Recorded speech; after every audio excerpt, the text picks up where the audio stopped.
première chose que je voudrais que tu comprennes pour pouvoir toucher Jésus, pour pouvoir pratiquer le toucher qui active le surnaturel, c'est de ne pas avoir honte de se croire disqualifié. De ne pas avoir honte de croire qu'on ne mérite pas. Dans la tradition juive, toute personne qui a des écoulements de sang doit se mettre hors de la ville car elle est déclarée impure comme un lépreux. Toute personne qui la touche devient automatiquement impure. Donc cette femme, elle est disqualifiée. Ce n'est même pas normal qu'elle se trouve là en ce moment précis parce qu'elle saigne. Donc elle n'a pas le droit d'être en ville. Elle n'a pas le droit d'être dans la foule parce que tout ce qu'elle va toucher seront déclarés aussi impurs, seront souillés. Elle est disqualifiée. Elle n'est pas éligible à la rencontre de Jésus et à la visitation de Jésus dans sa vie. Elle est disqualifiée. Je ne sais pas ce qui te disqualifie. Je ne sais pas ce que toi tu prends comme disqualification. Mais cette dame-là te représente.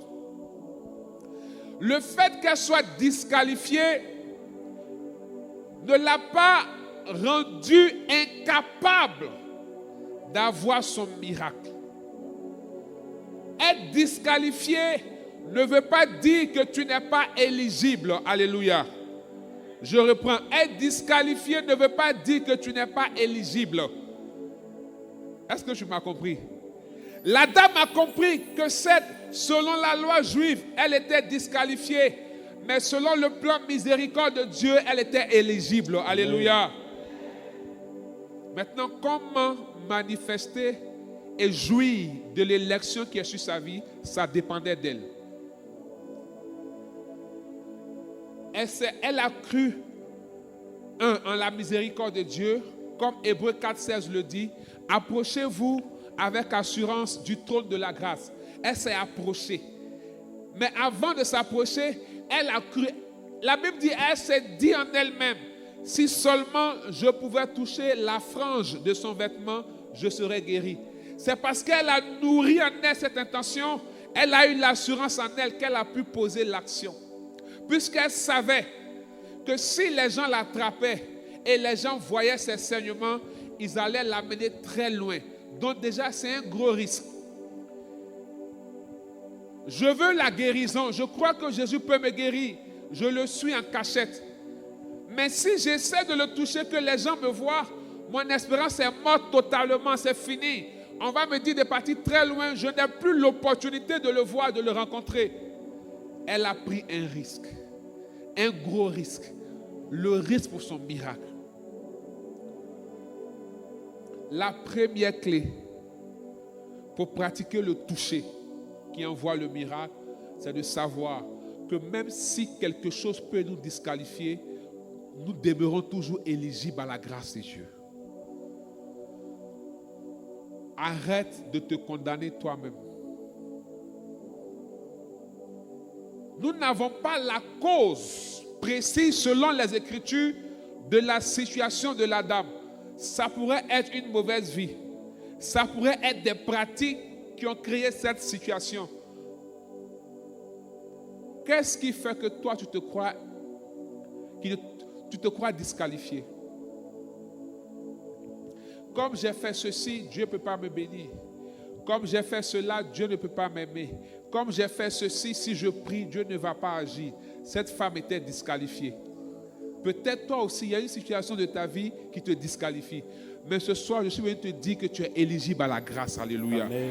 Toi aussi, l'élection peut tomber sur toi. Amen. Toi aussi, l'élection peut tomber sur toi.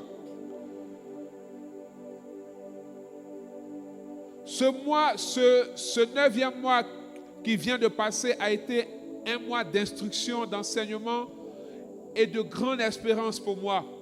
En recevant les gens, en écoutant leurs témoignages, en écoutant l'action de Dieu dans leur vie, j'ai dit Dieu est vivant. L'action qui m'a fait rire et qui est banale, ma fille, Dieu te bénisse, je l'ai vue venir faire la sémence, je me suis souvenu d'elle, elle m'a rendu un témoignage qui m'a fait rire. Elle avait besoin d'argent pour quelque chose de très important Et vous savez comment Dieu lui a donné l'argent?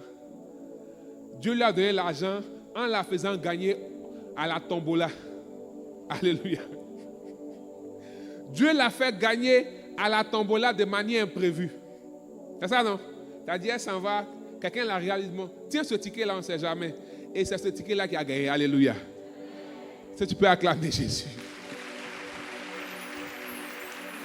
J'aime les choses de Dieu. Elle a beaucoup pleuré, beaucoup pleuré. Le jour même qu'elle était dans mon bureau, elle pleurait. Bon, moi, j'ai 2 phrases. Dieu est fidèle, Dieu a fait. Alléluia. Si j'ai trop fait, je vais te prendre dans mes bras, Seigneur, console-la. Le reste, c'est entre les mains de Dieu. Quand elle s'en va, c'est le lendemain où tu m'as écrit.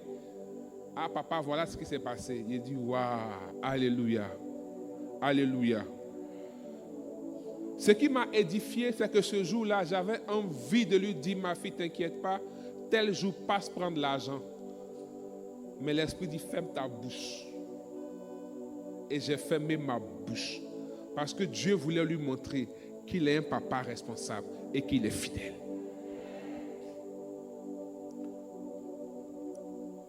Je le dis parce qu'effectivement, elle-même se croyait disqualifiée, inéligible.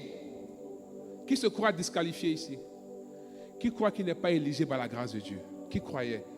Bon, si vous pensez que vous êtes disqualifié ce soir, je vous annonce que vous êtes éligible quand même. Alléluia. Amen.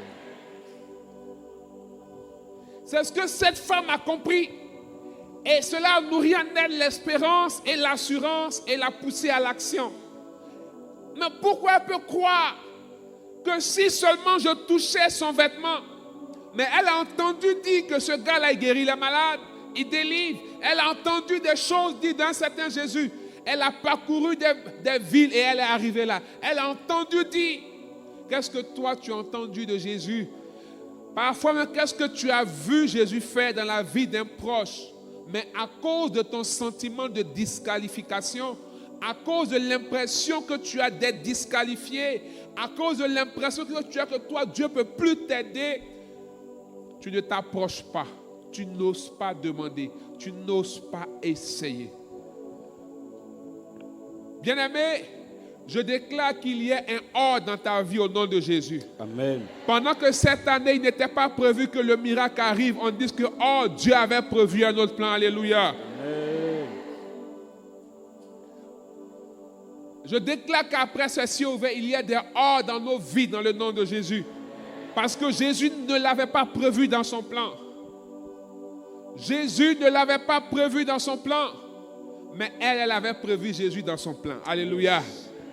Parfois, si tu penses que Dieu ne pense pas à toi, toi pense à lui. Yes. Quand Jésus dit, le royaume des cieux appartient aux violents, frère, cette dame, c'est une violente. Les violents sont des personnes qui créent les ordres dans le programme de Dieu. Dieu n'avait pas prévu. Ta prière n'était même pas prévue être exaucée. Tu n'avais pas prévu rencontrer des personnes. Tu n'avais pas prévu être dans un endroit. Mais or, le ciel t'attendait. Alléluia. Amen. Je déclare le or dans ta vie au nom de Jésus. Amen.